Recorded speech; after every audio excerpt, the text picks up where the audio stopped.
Hi guys, today I'm going to show you how to paste Power Query code into your workbook to make that query work. Quite often people will ask questions that are answered very easily with Power Query.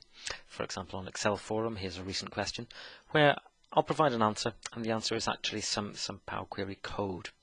And if people have never used Power Query before, they might look at this code and think that's great, but where do I put that? What do I do with it? So today I'm going to show you, when you have a solution like this, what to do with that code, where to put it, how to make it work in your workbook. I'm going to demonstrate this just now in Excel 2016.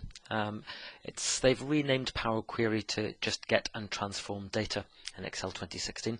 In 2013 it was called Power Query, and Excel 2010 with the add-in again just Power Query, but the controls are very similar, just very slightly different on the ribbon.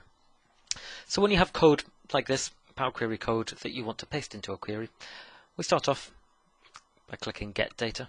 This gives us a number of options for source data.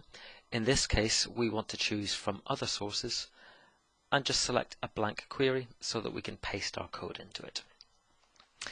This takes us straight into the query editor. This query editor window is identical regardless of which version of Excel you use. The next thing is click Advanced Editor, which takes us to the code view of our query. And this is where we paste in that code. So select everything we already have in there. It's a blank query. Delete that. Now copy the Power Query code that was provided. Copy that and paste it. In this case, you'll notice I gave the advice to change the file path and name that's highlighted in red. So here we just select that.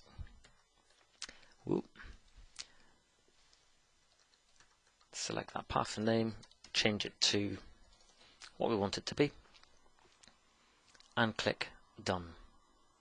And you can see as quick as that, that's converted that query code into individual steps. What they're doing in this case isn't so important. This was a bit of code that transforms a source file into a slightly nicer, more consolidated structure. And you can see all the individual steps and tweak those if you want to. Then you can add more steps. But the basics are there. That's how we get that code into Power Query. Then we can just choose Close and Load, and that loads the output from that query into a table.